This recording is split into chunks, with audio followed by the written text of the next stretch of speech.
All right. We're on. On like Donkey Kong. As they... I don't even know what that means. You say things I don't understand. We're going to get it on like Donkey Kong. As soon as people come on, I'm going to confirm that they... No, they won't. Yes, they will. So you got one person who you can confirm. It's probably me that you got. I'm going to start thinking. Yeah, you can wait. You can be patient. I thought I could read trivia while we wait for people to get on. You want me to read a trivia question? Can you hear me, Bart? Hey, Bart. Okay, I have a trivia question for y'all. True or false? In the vineyard, Pinot Gris grapes are known for their consistent gray color. Anybody? True or false? Hi, Diane. In the vineyard, Pinot Gris grapes are known for their consistent gray color. Ron? True or false? Bart says, yes, you can hear me. I don't know if he was answering the trivia question or just that he could hear me. Okay, well, is it a true or false? Well, ask it again. So we've got a few more people asking. Okay, true or false? In the vineyard, Pinot Gris grapes are known for their consistent gray color. False. Nice, Melissa. Good guess. That was a very good guess. It was a 50-50 chance, wasn't it? It's wrong, but... It is false. I will tell you why. Pinot Gris grapes can range in color from bluish silver gray to mauve pink to ashen yellow. So it is not always gray. Although, go ahead and tell the story about Pinot Gris. Well, Pinot Gris as a grape is a... no, you were actually right, Melissa. I was wrong. So Pinot Gris is a mutation of the Pinot Noir grape, but it is named for Gris, meaning gray in French. And so it is actually known and named for its sort of grayish color rather than like a green or like Chardonnay. But it's not only just gray. It does have some other hues. So that was a little bit misleading question. But it kind of leads into tonight. I did not plan that. That was actually completely coincidental that my first trivia question was about Pinot Gris. And hence, we're going to talk about Pinot Gris. All right. So, hi, everybody. Thanks for tuning in, checking us out. And we're going to start tasting. We're going to talk a little bit about the wines we've got. I want to point out that you may notice Lorene and I have 4 glasses in front of us. But that is because between the shops, as far as the Wright Cellars Pinot Noir, we had Wausau had the 2016 vintage in stock. And so we were selling the 2016 at Wausau, and then we had to buy more of it for Weston, and that came in with the 2017 vintage. And so because we want to provide you the best opportunity, and I want to drink the most wine, I decided to open up both bottles so that I can do a sort of compare and contrast between the two. So we're going to start with the Firesteed Pinot Gris. And then you guys are going to taste whichever of the Pinot Noirs you have. But we're going to taste the 2016 first. And that is the 2016 label. If you can kind of see it. And then we're going to taste the 2017, which is a totally different label. And then we're going to talk a little bit about the two of them as though we perceive them differently. And then our last wine of the night is the Boomtown Syrah from Dusted Valley. And I think I have to clarify something because I had a conversation with somebody that is actually on tonight and watching. And I apparently gave the misunderstanding, the wrong understanding, that we're going to have Corey from Dusted Valley on tonight for tasting to join us. And I apologize if I gave everybody that perception. That is not the plan. My plan is to hopefully arrange with Corey to do a full Dusted Valley tasting. Full Dusted Valley is actually a misnomer because when we're doing this tonight, it would probably be 2 or 3 wines. Well, yeah, we're not going to taste all the Dusted Valley wines. Although that'd be... So again, to clarify, Ron, so that everybody doesn't misunderstand again. Go ahead. You go. No, you go. It's a car. Go. we're going to do a Dustin Valley tasting consisting of 3 of their wines, not their entire portfolio. All right. See, Melissa understood what I meant, so I'm glad. Well, that counts. All right. So tonight's theme, as you've already figured out as we build it, is the Pacific Northwest. So we have 2 wines from Oregon, that being the Firesteed Pinot Gris, and then the Pinot Noir. And those are from Oregon. They're both from Willamette, and we'll talk a little bit about that. And then we've got Washington. And I'm gonna sort of go off script a little bit. I didn't do a whole lot of reading on any of them, so we're just going to sort of make stuff up. No, we aren't. But I want to clarify, because before anybody was on, I made a statement, and Lorene had no idea what I was talking about. So I'm going to throw it out there, and you people can confirm whether or not you are familiar with it. So I just started the live video, and I said, all right, we're on. And then I said, we're on like Donkey Kong. And she didn't get what I meant. I know what Donkey Kong is, but I don't know what he meant. You don't know that saying? We're going to get it on like Donkey Kong. I don't know what that means. All right. First wine. Barb, we'd love to do the whole portfolio. They've got quite a portfolio, though, especially if you include their Boomtown, which is what we're trying to make. They're Boomtown, and they do a bunch of different Syrahs, and yeah. I agree. Donkey Kong was great. Okay, we can move on to the wine and forget about Donkey Kong. All right. So first wine is the Firesteed Pinot Gris. So Pinot Gris as a grape is known by a lot of different names across the world. And the other names, you'd know it most likely is Pinot Grigio, and where it's called Pinot Grigio in Italy, from the Friuli region up in the far northeast portion of Italy. In Oregon, sort of when they started to grow it, they decided they're going to go with the French vernacular, being Pinot Gris. And we already kind of covered it, Gris being gray, because the grape has sort of a gray, dusty character to it. For those who missed it, it was just a trivia question I threw in, and it happened to be about Pinot Gris before everybody got on. That's all. So. And so Pinot Gris, Pinot Grigio, the same grape. Grauburgunder is what it's known in Germany. Some other names are Fromentau. Fromentu is what they referred to in Burgundy. And there's names all over the board. If you're familiar with Pinot Grigio from Italy, you find that it's typically very, very light, very, as they would say in the wine world, sort of a water white, water clear, very light, high acid. Not they don't do a lot of, I would say, manipulation with in the winemaking process. Instead, they sort of make it in stainless steel, and it's just easy, super easy. So, Hi, Bill. Who? Bill? Will. Oh, Will. Man. Oh, I didn't see He's that on. one. Yes, I was just saying hello to No. Ron's nephew. First time watching, I think. We're happy to have you. Long time listener, first time caller. I'm kind of wound up tonight. How'd you like the? So for those who don't know, we run a small business. So for those who don't know, when you're running a small business and you're in the middle of a crisis, a pandemic, there are lots of things we have to try to deal with. And Ron was dealing with those today. So he is not happy. I should have started drinking earlier.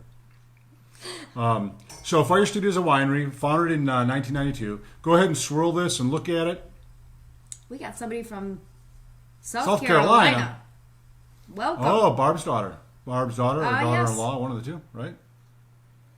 Great. So this is, if you look at it and you hold it over something light colored like a napkin, or the tasting sheets work really good.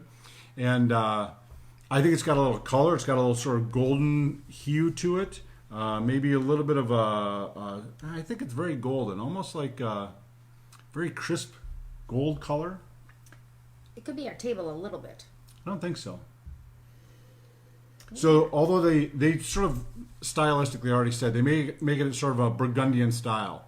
And I don't know, and I could not find a great text sheet on this. The one you guys have doesn't really talk about winemaking. So I don't know if it saw any oak, but I would guess, looking at it, it might have seen a little bit of like a neutral oak character. Not necessarily a a oak age, like where they're trying to impart oak to it through new French oak, new American oak, like you'd see in a Chardonnay, but instead just sort of like a neutral oak to give it a little textural character to it, to give it a little oxidized character to it, which will give it a little bit of color. On the nose, what are we smelling on the nose?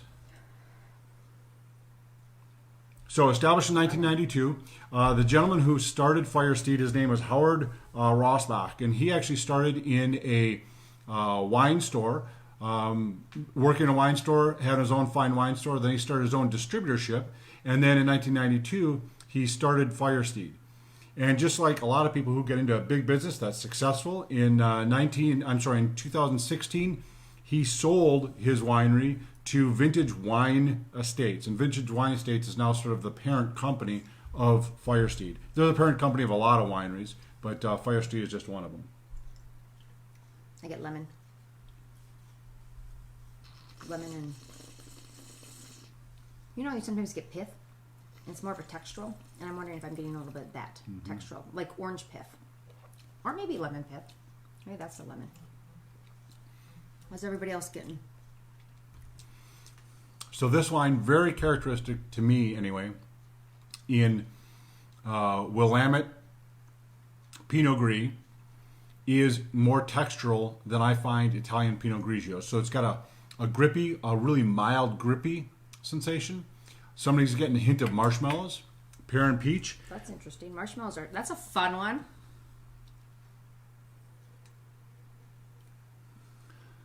Pear and peach, definitely. Marshmallows, though, I'm gonna try to get that one. On That's their my sense of hearing. On their tasting notes, they say lemon, citrus, melon, tropical fruit, lychee, citrus, and Basque pear. There's pear. I'm really getting the citrus on it. And really the pithy citrus. So maybe power of suggestion, the marshmallow. So oftentimes, you know, we've gone through the total like tasting thing, and the last S in my 7 S's of tasting is savor. And when we talk about the finish of a wine, we talk about how long the flavors linger and how long they hang out. It's not really about necessarily what you feel or like the acid or the tannin. That's all part of the structure and the textural characteristics. But the flavor and what you continue to smell and taste is really what constitutes the finish. And I find that sometimes after you swallow wine, even after you've talked, you've done whatever, you kind of close your mouth and you kind of breathe in and kind of chew on the air in your mouth. You can get some more sensations up in your retronasal passages. One quick question. Which part of the... I bet you do, Mark. You taste Basque pear. Which part of the Northwest is this from? Oregon, Eugene area, or where is this from, actually? So this is from Willamette Valley. So the other thing that I tried to include with the tasting, so you guys should have a couple of maps for Oregon. That was at one of your requests. Thank you very much. I think that was a great one. You should have an overall Oregon AVA map, and you can't read mine. And then you should have... I made them print in light.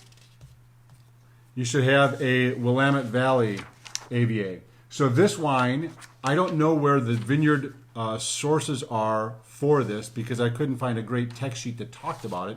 But this is from the Willamette Valley.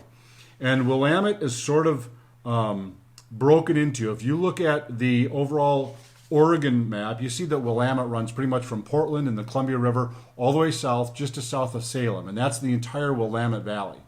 If you look at the Willamette Valley AVA map alone, you see that many of the sub-AVAs are in the far north portion of it. So north of Salem, which is where the Willamette is. I'm sorry. Willamette goes from Eugene all the way up to Portland. And the majority of the sub-AVAs you see are north of Salem. So just because that's where the majority of the vineyards are, I'm guessing that's where this wine is from. I could not find a distinctive source of where the vineyards were located. So just couldn't find it. So one of the comments I want to address a little bit, Angela said she got a little bit of soap. I actually got the soap too after you said it. And I got like floral soap, not like sometimes actually soap. If you smell soap, make sure it's not your glass that hasn't been rinsed, because that does happen. But I got more like a floral soap when you wash your hands and that versus soapy soap. So I don't know what you were getting, Ange, but make sure it's not your glass too. A lot of times when you hear people say, yeah, floral soap, when somebody talks about like a soap characteristic, because we're so used to our floral soaps that we use, that's a big thing that people will get. And I totally agree. I get it. I get that a little bit on the finish. And that lingering finish that I was talking about before I saw something shiny and moved away from it was where I was getting the marshmallow characteristic, almost like that roasted, lightly, whatever, in the way end of the finish, where we're just sort of like lingering. Not toasted, or yes, toasted. Yeah, toasted. Just a hint of. Well, that would make me think oak. That's why I get the textural. That's why I think there's a little bit of neutral oak characteristic on it. Could be. The color makes me think that, because oak will do a little oxidative aging where you'll get a little bit of the color. Not hand sanitizer, no. Unless it's floral. It's floral hand sanitizer. Yeah. So I just want to address a couple quick things. We have people on tonight, and I don't know if we have in the past, who are just watching us, which is kind of fun, and not necessarily in the area and don't have necessarily the wines. So we have one person who's asking about it because he hasn't had the pleasure of getting your maps. So yes, thank you for joining us. So anyway, that's great. Would that be like a wine voyeur? No. That's a dad joke. I wish Syrah were on. She's not on yet, but she would understand that. So Firesteed, really good, really nice, great summer wine, great salad wine. Somebody mentioned they had it with their chicken, and it went really good. What does AVA mean? So AVA is American Viticultural Area. So when you look at where wines are grown, the regions are frequently geographically designated based on soil types, specific climates, and other things. Soil type goes into a lot of it, but soil type and precipitation and specific climates. The people, and I'll talk a little bit about this when we talk about Ken Wright, the people who are involved in wine growing will say our soil here is unique to other regions that we are currently combined with in the wine world. And so they'll petition the federal government with a whole bunch of information and say, our site or this geographical region is so unique that it deserves its own name. And that becomes, if it's approved, it becomes a smaller AVA, so a smaller American Viticultural Area, and it gives identity to the wines from that region.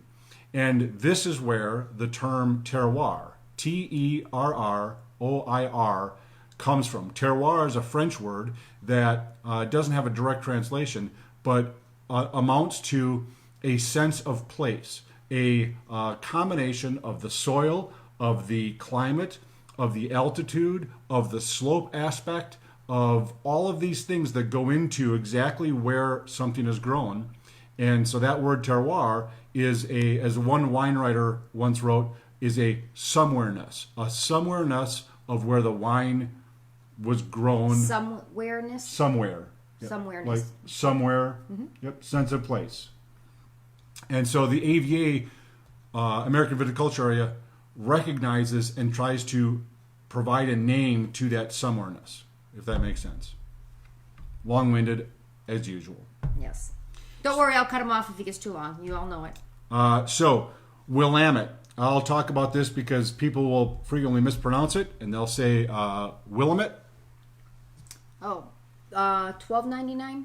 We had a question about how much it is, and our bottle isn't marked either, Melissa. I believe it's $12.99. Yep, $12.99. Yeah, Melissa, sorry, we probably didn't get it marked before we handed it over to you. So Willamette is Willamette, and the way you remember it is, it's Willamette, damn it. It's Willamette, damn it. Right, not Willamette. Even though I think it should be pronounced Willamette. So, but I'm wrong. That's okay. You are. All right, let's move on. All right, let's move on. Red. It's really good. We're doing the Ken Wrights next? That is very good. We're doing the Ken Wrights. We had a lot of people commenting on this. They really liked it. I agree. I think it's a great wine. And so one of the things we're going to start to see, although Pinot Gris from Willamette has been around for a long time, the other thing they're starting to produce is Chardonnay. You don't see a lot of it, but you'll see some Chards in the market from Willamette. And that's an important thing because they really sort of compare themselves to Burgundy in France. And in Burgundy in France, the two grapes that are growing there, the two primary grapes, are Chardonnay and Pinot Noir. And so we're starting to see more Chardonnays come out of Willamette. And I think they've got, the ones I've tasted, great character, like very different than a lot of typical California Chardonnays. And they're just really nice. So really seek out Pinot Gris from Willamette. It's textural like this. It's nice. It's enjoyable. It's, I think, more complex than Pinot Grigios. But let's move on to Pinot Noir. So if you missed it when I was sort of explaining it on the front end, we have 2 bottles of the Pinot Noir in front of us because at our Wausau store we had the 2016. We had to buy more for Weston, so we have the 2017. And because I wanted to. And Wausau actually has some 2017 too because we had to add into it. Oh, yeah. We didn't have enough of it. Yeah. We didn't have enough of it. Basically, we had to buy more. So not knowing what you ended up purchasing, you may have the 2016, you may have the 2017. And I gave the, hopefully you've got the proper text sheets. And we're going to taste both of them. We're going to sacrifice tonight, and we're going to taste both of them and sort of share with you what we think are the differences between the two. But it's a hard job. We volunteered to do it. All right. So again, Pinot Noir, most known in the world in Burgundy, France, in Oregon, and then in a variety of places in California. In California, it's places like Central Coast, which is, as we discussed in one of our prior online things, from about just south of San Francisco all the way down to Santa Barbara. That's Central Coast. Absolutely, anytime. And then you've got in Sonoma, you've got other places in Sonoma, Russian River Valley, Green Valley, and those places where they grow a lot of Pinot Noir. I find my general perspective is that you've got Oregon, which falls to me on a palette between Burgundy and California. Burgundy, very earth-driven, less fruit. California in general. Yeah, absolutely, Chuck. I'll do it anytime. If we need to taste multiple vintages, I'll do it. I'll tell you what. Next time we are tasting multiple vintages, you have the option. If we have both of them, Yes. you can also taste multiple vintages. We'll sacrifice for you too. I've actually thought, I think doing a vertical tasting would be kind of cool. It'd be fun. Vertical tastings are where you taste the same wine, but you taste it from multiple vintages. So you do like a 3 vintage thing. It'd be tough for us to get that unless we have a distributor who has like a super great deal on maybe a multiple vintages of a wine that we could put out there, 3 vintages in a row. If you've got that, Nate, hit us up. Let us know. So we're going to taste these two. We're going to taste Lorena and I are going to taste the 2016 first, then the 2017. So Ken Wright, and again, Willamette. We'll talk a little bit more about that as AVAs because that's where these are from as well. So Ken Wright, winemaker extraordinaire, has been recognized all over the place for his exceptional work with Pinot Noir and his longtime efforts within Oregon and Willamette.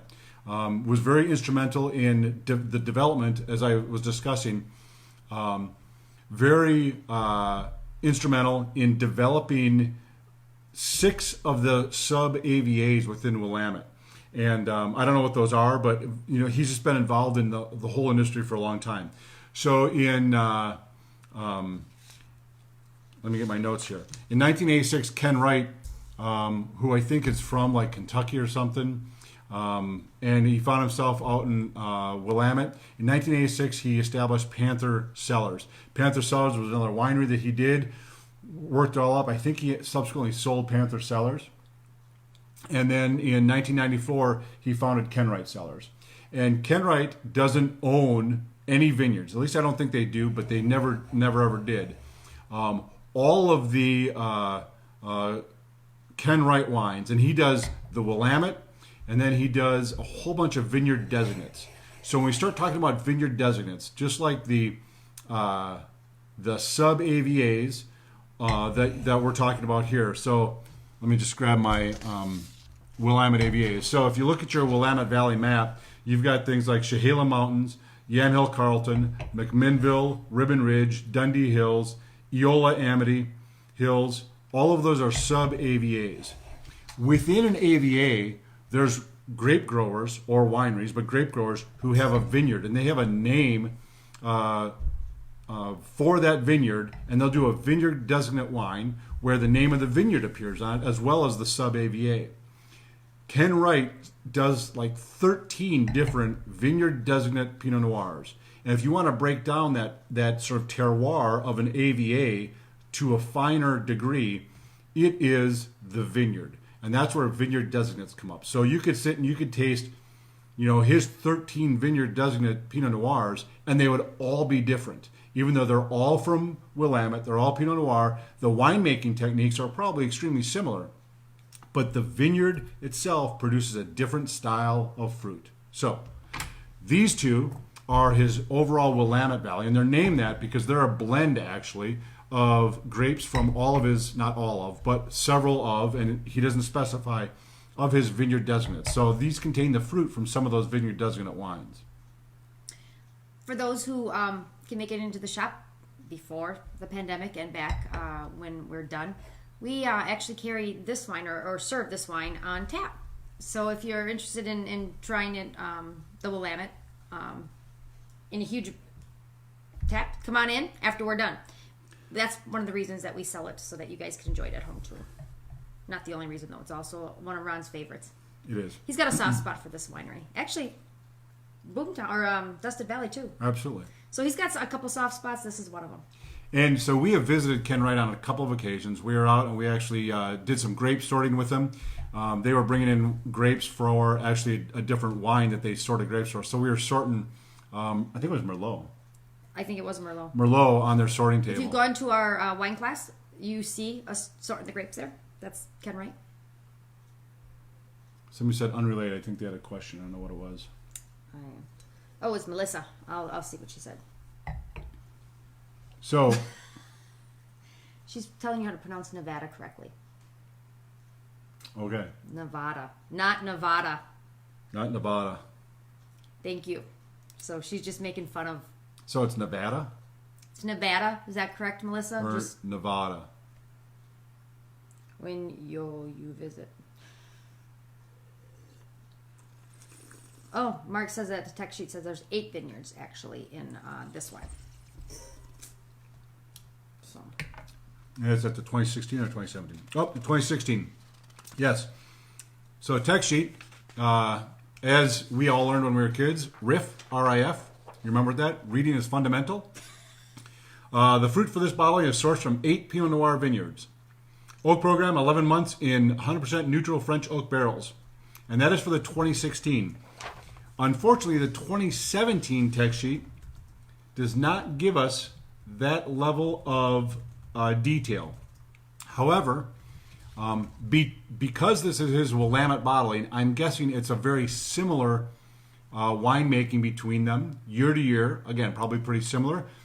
The vineyards that they source from probably produce more, so it might be a blend of the same 8 vineyards or similar anyway. So what are we getting in these? Should we talk about the 16 first and then the 17? Let's talk about the 16 then the 17. Okay. So we had somebody, yes, Koki, by the way. Nice to see you again online. I agree with you. I get a little bit of the smoke. Definitely get the smoke. And some fruit.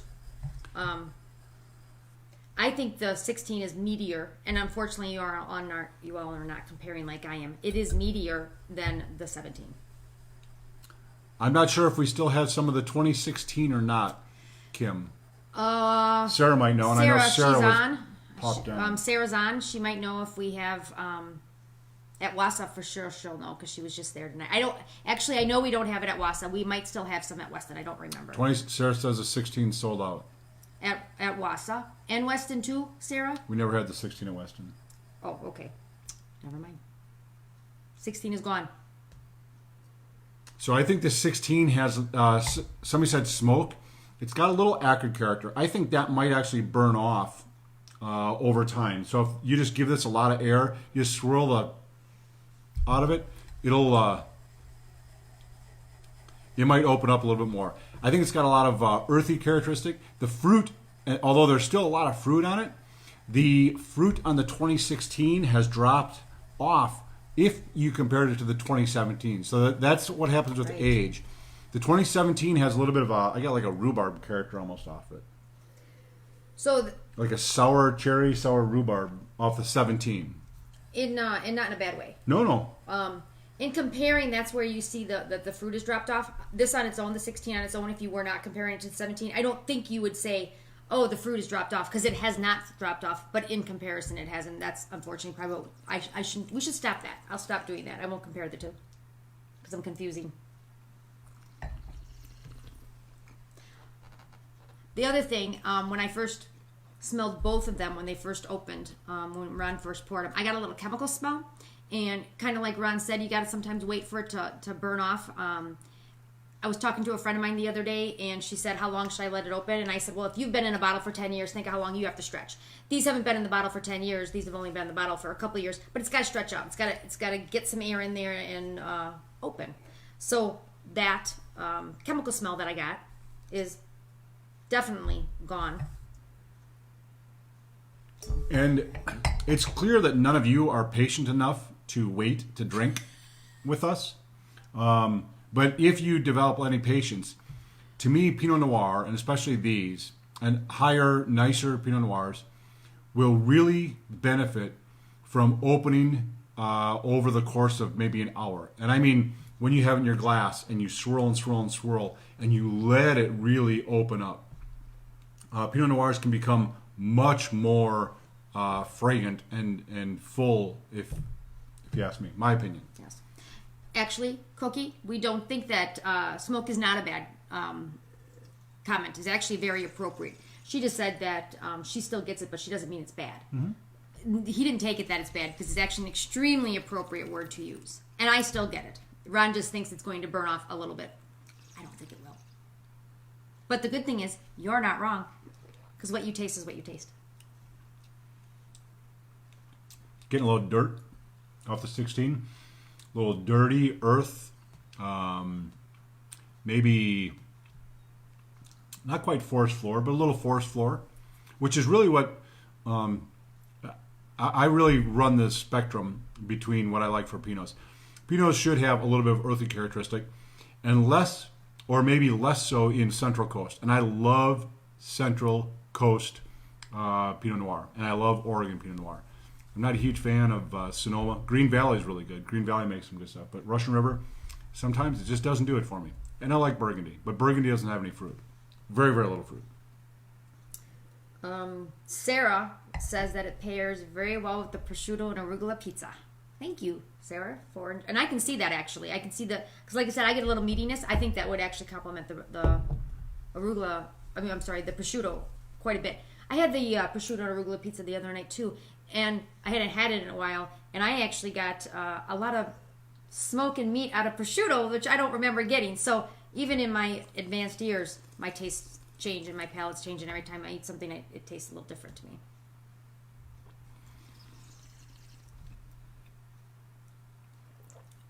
Yes, everybody does definitely have different tastes. Okay. I moved on to the 17. I want to mention something that Kelly said that she gets. She said she gets gravel. On the 17? On the 17. So I didn't look at like a vintage rating as far as the so the big wine magazines and wine writers and everybody in the wine world rates. So I'm going to get to what gravel tastes like, because this is easy. That is an excellent question, but keep going. Yeah, so I didn't look to see what the vintages are or what they were like, but I'm trying to get a clue here. So not that this is any sort of a defining characteristic, but the alcohol listed on the 2016 is 13%. The alcohol listed on the 2017 is 13.5%.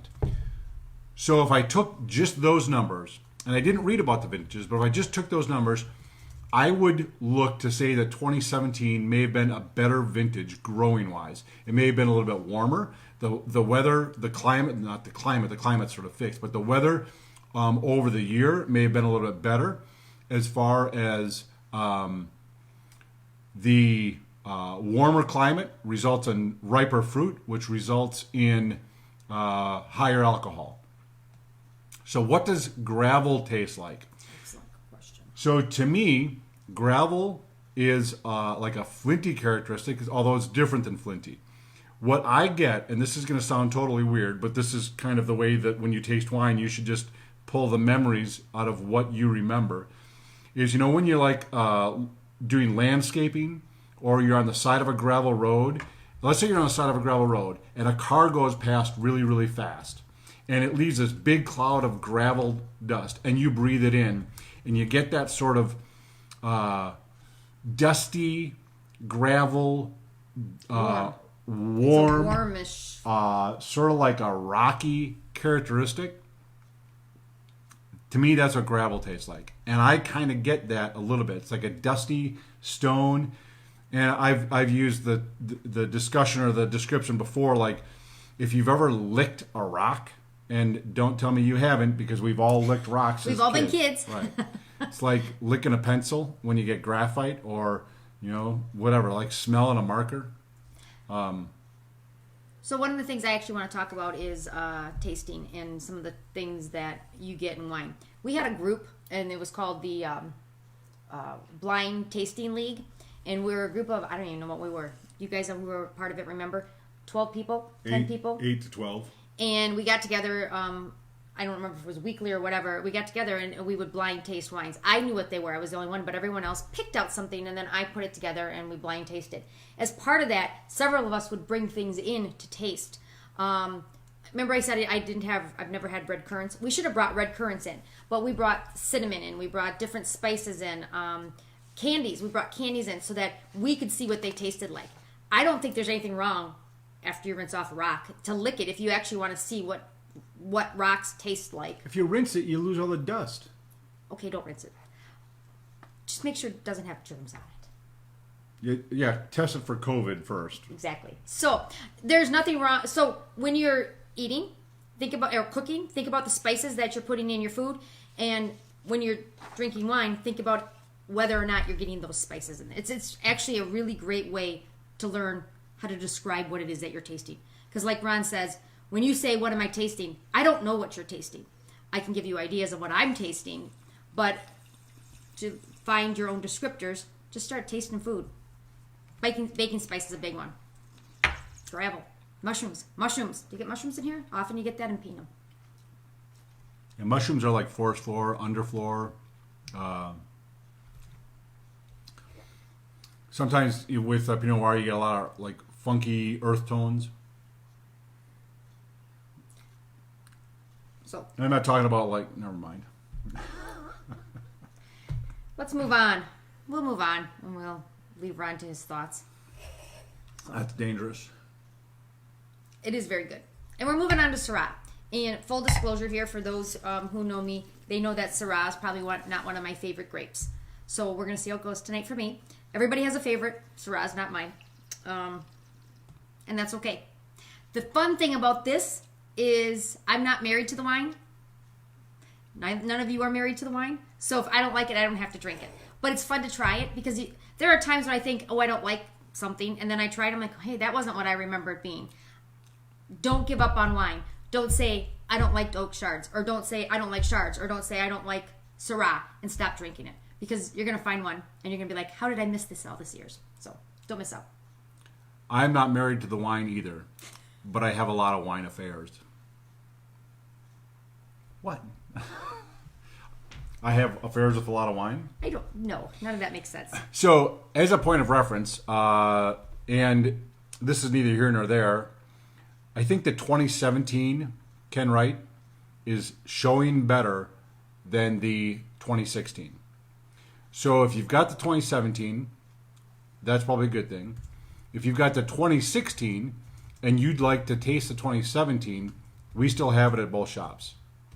I think the 17. And that's not a sales ploy. He truly is. No.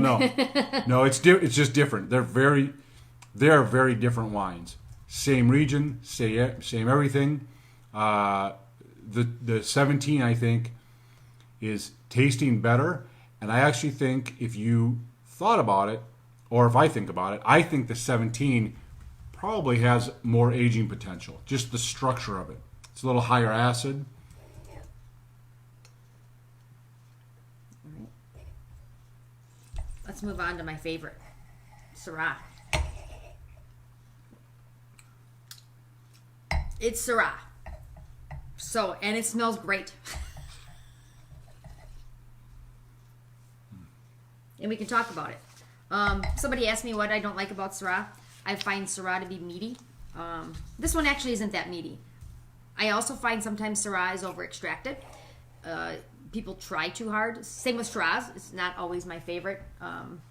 Get a little meaty, a little plasticky a lot in Shiraz. This is Syrah. Let's try it. Let's taste it. All right. So Boomtown is the second label for Dustin Valley. Dustin Valley, we talked about them a little bit last week. Dustin Valley, owned by some Wisconsinites. Great people. Awesome time to go out there and taste and visit with them. If you're so inclined, in the Woodinville area, in Woodinville they've got a tasting room. But if you make the drive all the way out to Walla Walla, they've got their winery. And I don't know if they have a tasting room out there. I assume when we went out to visit them, we tasted in the basement of Corey's house with Andre, their chef at the time, and he made. Quick story.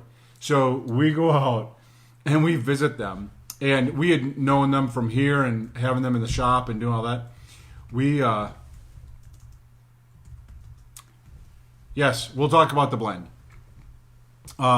We go out and we visit them. We walk the vineyards with Corey, taste a bunch of the wines in the afternoon. We go back for dinner that night. We do dinner, but before we went back, Corey and I ran to the winery facility, and they had just brought in some Chardonnay, and he taps the keg, and he pours a whole bunch of Chardonnay that wasn't fermented at all. It was basically just like grape juice. It was Chardonnay grape juice. Pours into a big pitcher. We go back to their house, their makeshift tasting room, and they make Chardonnay daiquiris with Chardonnay juice. Daiquiris or margaritas? Daiquiris. Fresh Chardonnay juice as a daiquiri. Unbelievable. Fresh, so basically it was like grape juice. Grape juice. It was Chardonnay grape juice. It had not fermented yet. Awesome, unbelievable experience. Fantastic. Anyway, so there's Syrah. So Syrah is one of the things that, in my opinion, that Washington is doing exceptionally well. I think they make great Syrah. I think they make great Merlot. And they do a lot of other stuff really good. And some people think they do Cab really good. I would rather drink a Washington Merlot over a Washington Cab, generally speaking. I just think they do Merlot and Syrah really well. So this is a blend, and when I say blend, I mean it's like minuscule blend, of 98% Syrah, 2% Petite Syrah. So Petite Syrah is actually a separate grape. It's a totally different variety than Syrah is. And Petite, you would think it's a small grape, which it is, but it is a different grape than Syrah. And you'll actually see Petite Syrah as a blending grape into some other stuff. It's also sometimes labeled as Durif. But would you say Petite? Somebody's asking, what does it mean? It literally means so small. Petite means small, yes. But it's not the same grape as Syrah, so it's a different grape is what you have to think about. Elaine, a question or answer for you. Syrah and Shiraz. I don't know if you were on last week. I think you were. We talked about it just a little bit. Much like Pinot Gris and Pinot Grigio, it's more regional. They're the same grape. It just has to do with where the wine is made and what the winemaker chooses to call it. Usually it's a little bit more stylistic, a little bit regional. So, but they're the same grape. So the difference is what the winemaker wants to do, more or less, in a nutshell. And so, Chuck, I think Ron just answered your question. The minuscule amount, does it make quite a bit of difference? Yes, Did you probably. answer that? I don't think you fully answered it. So, Yeah, so it's weird. You read a lot of the blends and things, and no, Barb, it's not. We'll talk about that. When you see things that have like 1%, 2%, they actually do make a difference. And of course, you'll never know that unless you tasted 100% Syrah and then this blend with 2% Petite Syrah.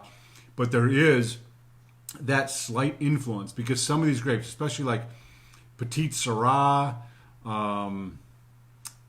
Cabernet Franc to some extent, Petite Verdot to some extent, they're really sort of, if you read about them, they'll say things like they're generally considered a blending grape, meaning you don't often see 100% Petite Syrah or 100% Cab Franc, although you do, and you sometimes see Petite Verdot.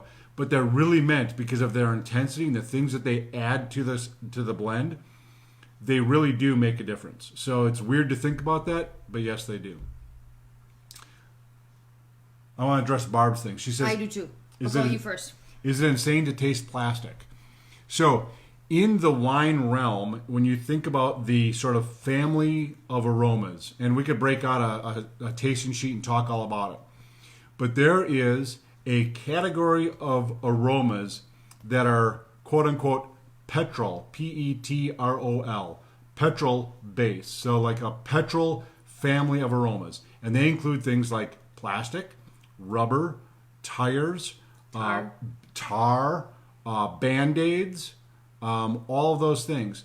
And it is a classification of odors that if you smell plastic in this, I think that is almost a telltale Syrah. Not Old World Syrah. I don't get it in like Rhone Syrah, but I do get it in a lot of New World Syrah. I get it in Australian Shiraz, some of them that aren't like fruit extracted.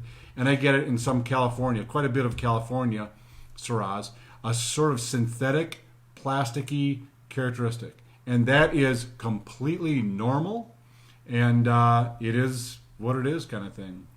It's also something that I get in Riesling. Petrol. So again, that classification, I don't like Riesling. So we kind of talked a little bit earlier about me not liking Syrah. I don't like the meatiness because that's another thing that you often will get, and I don't like the plastic characteristic. The one characteristic I often get with Syrah, you know how it is when you walk into Fleet Farm, into their tire section.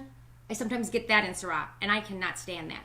So this does not have that, fortunately. No, and one of the things is that when you give this a lot of time, sometimes those petrol aromas will burn off. So if you just swirl the heck out of the wine and you let it evaporate, it will change over time. Something about that petrol family of aromas, except in Riesling, will burn off. In Riesling, it really presents as like rubber. In the Rieslings, you don't. Oh, I don't. Yeah, exactly. I was trying to. Yeah, total. Oh, like a summer sausage characteristic. Pop-Tarts. Interesting. Pop-Tarts. Pop-Tarts. That's what I'm sorry. Kelly says Chris likes Pop-Tarts, and she's getting this. She's getting Pop-Tarts in here. You know what that makes me think? So I don't like Pop-Tarts because I think they are artificial. And I think sometimes that characteristic Ron was talking about, the petrol, to me is an artificial taste. So I exactly know what you're talking about, Kelly. Pop-Tarts. That's much better than saying plastic. Good job, Kelly. Way to be my savior. So I think the Pop-Tarts comes from the really dark boysenberry, blackberry. That's what I'm getting. Like on the finish, a lot of those super black berries. Melissa gets blackberry jam. I totally see that. Yep. Mark, you said Olsen Tire, and that is exactly what I was talking about when I walk into Fleet Farm. We should talk about Olsen Tire instead of Fleet Farm, though. I like that better. I'm going to support local. I think Kent's going to think you're insulting him. I know, and I'm not. It's not insulting. Kent, It's just, we're not insulting your tires. He's not on. Don't worry. You have about good it. tires. Bart wants to know if our Pinots are different color or it's the lighting in the studio. We're not in the studio. You know what I mean. The 16 is a little bit lighter as far as like opacity. They're not extremely different. It probably is. I'm sitting a little bit closer. Right here's the studio light. I'm sitting a little closer to that. That's probably what you're getting, Bart. And I have the lights dimmed down because it eases the wrinkles in my baldness.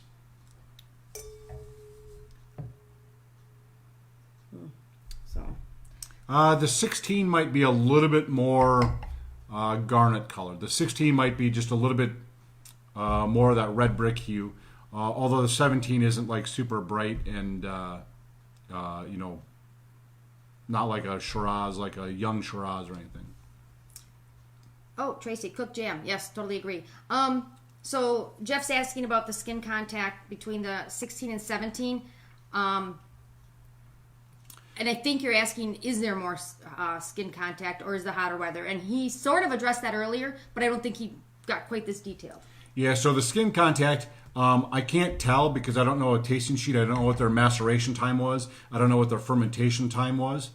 However, before I referred to the 2016 has like 13% alcohol. The 2017 is listed at 13.5. And bear in mind that that percentage that's on the label is, I think it's plus or minus 1%. So it's never a guarantee. And if you ever see something that's ever listed like 16.5%, it's probably closer to 18% because of the fact that the tax on alcohol is based on alcohol percentage. So if you've got a wine that's really high and it's listed lower, it might be so they avoid the tax for import tax. But I suspect that 2017 was a warmer vintage. I don't know that because I did not look up the vintage notes, but I look at the alcohol percentage. And if it is a riper vintage or a hotter vintage, the grapes have gotten riper, which means that the grapes may have developed better, which may be that you've got a little more skin contact or the skin is more developed, so it's going to get into the grapes a little bit more, so you might get a little bit better color. However, the color variation is probably more to do with aging in the bottle than it is with the vintage difference, because as a wine ages over time, the pigments that make up the color will coagulate and sort of bind and drop out of the wine. There might be a little more sediment, or they just sort of adhere and they're not as prevalent. They don't look so much. And again, I want to address how sometimes we use wine terms or terms to describe wine that might not seem very nice. They might not seem pleasant. There's nothing wrong. We got, a lot of people talked about the petrol taste in here, the jamminess, the burnt jam, cooked jam. That doesn't mean it's bad. That's just a reminiscent. I don't like burnt marshmallows when I cook my marshmallows, but I do like marshmallows that are browned. A lot of people like burnt marshmallows, and I'm not saying you're getting that in here, but it's an example of how there's nothing wrong with burnt. There's nothing wrong with any of these tastes and flavors. It's just reminiscent, and that doesn't mean that you're going to drink this and it's going to be a tire to you, but there's something about it that makes you think of Olsen Tire. It's not a bad thing. So a description is not a judgment. So if I look at somebody and I say, wow, they're really tall, that's not a judgment. That's just a description of whether they're tall or not. So when we say that something smells or tastes like a thing, it's not really a judgment on whether that's a good or bad thing. It's just a descriptor. Don wants to know what side of the valley, and I'm assuming he's talking about the Boomtown. No, I suspect he's talking about the Willamette. Oh, I'm sorry. I suspect he's talking about the Ken Wright. So the Ken Wright, West. Yeah, I don't know. So in Willamette, they don't grow on the valley floor a whole lot. You probably already know this, Don, because you're obviously familiar. They don't grow on the valley floor, and they don't grow at the really upper echelons of the mountain ranges. In the Willamette Valley, you've got the coastal range on the west side, and you've got the Cascades on the right side.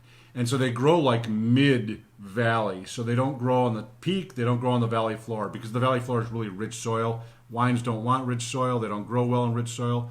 And they don't grow really up high because they actually get too cool for the grapes.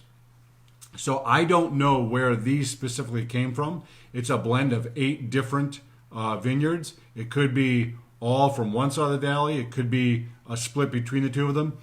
I would imagine it's probably a split between the two of them. If you really wanted to dive in with Ken Wright, you could easily do that because he makes all the vineyard designates, and you could look up all the maps, and you could do what I do and just like totally geek out on where the wines come from and taste them side by side. And we've done like a multi-vineyard designate tasting with Ken before, and you go out to the winery and they have all of them, and then you do barrel samples and you do stuff that's already in bottle. And again, he's got a soft spot for Ken Wright.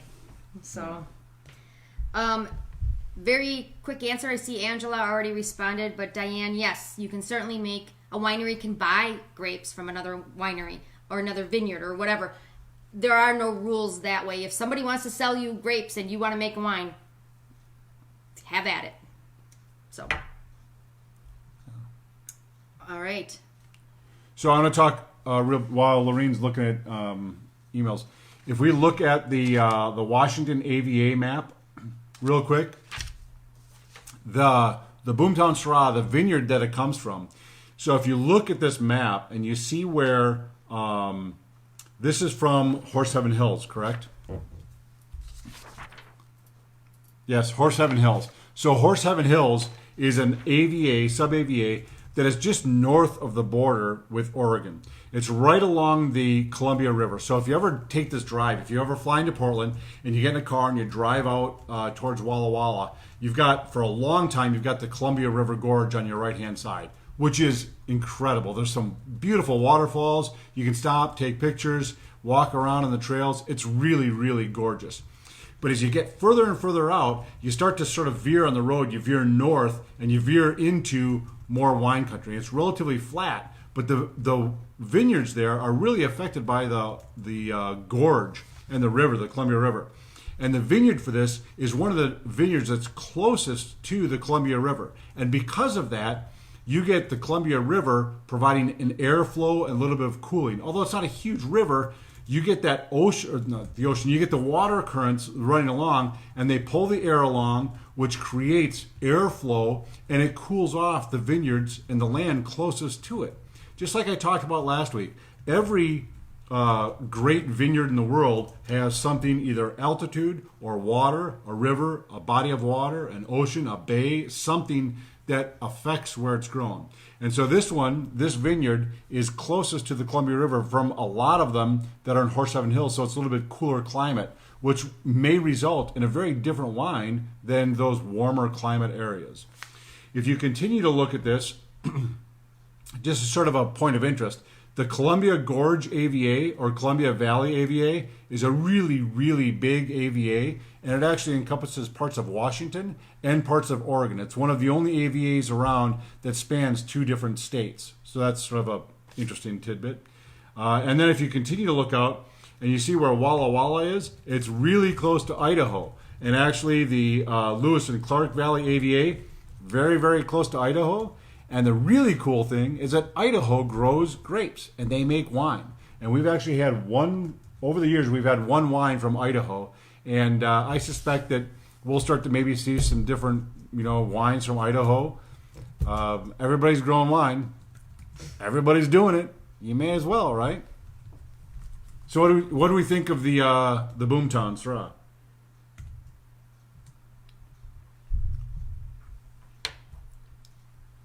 We have to wait. No comments. We have wait to for you wait. guys. Sorry, yeah. It's like a delayed response. It is a delayed. I actually think it's decent. It's $14.99. That's a good price point. Again, it's Syrah. If I'm going to drink a Syrah, this is a little fruit forward for me. A little big, little heavy, thick for me. I like a little bit more elegant wine. But I think it's decent. I think it's a crowd pleaser. That's a word I use a lot. A crowd pleaser. I think it's a crowd pleaser. And those in the wine world, you know exactly what I'm talking about. Not as heavy as expected. No, absolutely not. Throw some roast beef on the grill. Grill it up. This would go great with something off the grill. Yes, Syrah says with bacon, absolutely. I often get bacon in my Syrah. And yeah, absolutely. Kind of like Syrah, the other Syrah was saying that the prosciutto and arugula, I bet you this would have been really good, or it is really good with the prosciutto and arugula pizza too, because of that bacon. Kelly, you could have it for breakfast. I like how you think. Yes, absolutely. How would it go with eggs? Because normally I'm a white wine guy with eggs. I like white wine with eggs. Yeah. And actually that is a thing. That is a thing. Wine and eggs. So, all right, folks, we are at 8 o'clock. So, we, again, can't say it enough. Appreciate you supporting us during this time. Really appreciate it. We need it. We appreciate it. We're going to be here for you when this is all done. And we appreciate you being here for us during this time. We hope to see you next week. And we do have the wines picked out. We actually, next week is the last week of April. We have the wines picked out for the first 2 weeks of May. So we are going to be continuing. We have those done. And then the third week of May, we'll see. And I think the fourth week is Labor Day, or Memorial Day. We won't be doing it on Memorial Day. So we've got at least 3 weeks left. I'm going to drink on Memorial Day. Hope to see you all then. Yeah, you can. Okay. Can I talk about next week's wine? Go ahead, talk about All next right. week. He's got a minute, you guys. Timer's on. So next week we're going to do sort of a hodgepodge. Mixture. And hopefully we can maybe come up with another theme. I'd like to do a country theme, not like a country music We theme. have a theme coming up. We have Argentina is one of the weeks. Oh, we're doing an Argentina theme. That's, I think, in either 2 or 3 weeks. We're doing Argentina. I think 2 weeks, right? Right, Sarah? I think it's 2 weeks. And we're doing a Chardonnay or a Trontis, Yeah, depending on, yeah. a Malbec, and then what? Really? You said I didn't have to memorize these. Yes, I did. We're doing... Actually, I was going to make Lorene do the entire realm of tonight. Yes, Kira, I like the way you think. We may do this after the quarantine is over. Just not every week. I have to do my hair every week now.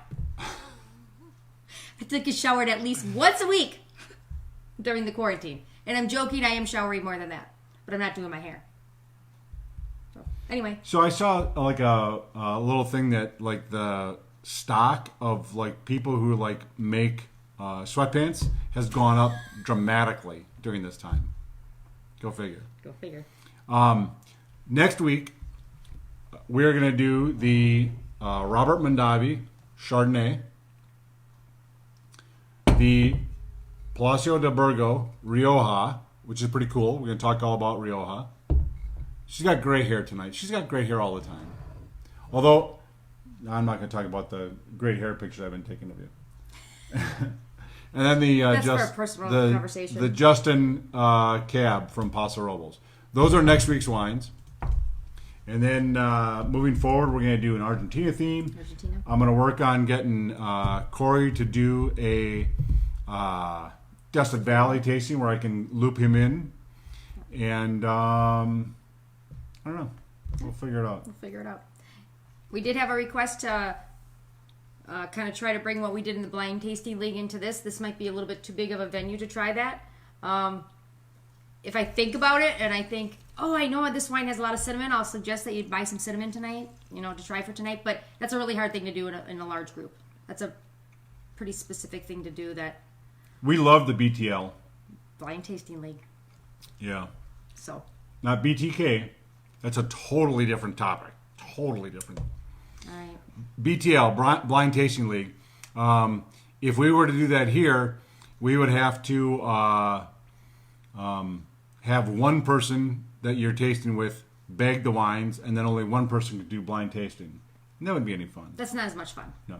It's more fun to do in a group when there's like 15 of you. Nobody knows, and by the way, these were wine people, like serious wine people, and it was very fun to see me being the only one who knew what they were, to see what they all had to say about not knowing what was coming up. And if you've never done blind tasting, it's very humbling. because it's hard. Yes. It's very hard. All right. Any last minute things we got Yes, to talk Elaine. about? Elaine says, can she wear sweatpants? Absolutely. Yes. Any week you want. Come as you are. Yes. Or don't come at all. Or don't come at all. Come as you are or don't come at all. Song by Peter Wolf. We heard it on the radio. That's right. And Lorene didn't know what it was. Peter Wolf of the J. Giles Band. And it was in 1987. I graduated in 88. I should have known that song. You just aged yourself by the way. So, I did earlier too. It's no big deal. All right. Come as you are, don't come at all, people. Cheers. Have Cheers. a great night. Oh, Don wants to know how do we prepare? We drink a lot. Yeah. Drink, We work hard. drink, and more drink. Yes. Actually, sometimes it does get a little hard on the palate, but We I won't read, complain. study, all sorts of stuff. Thank you very much for tuning in. You know me, I would sit here and drink and with you all night. but I'm gonna make them go because I want pizza. We're having pizza tonight. Pizza again. It's a pizza night. This is third night in a row. That's what a bad wife I am, and what a bad husband he is. Stupid. So, I got to get on the bike tomorrow. good night, everybody. Good night. Thank you. Cheers.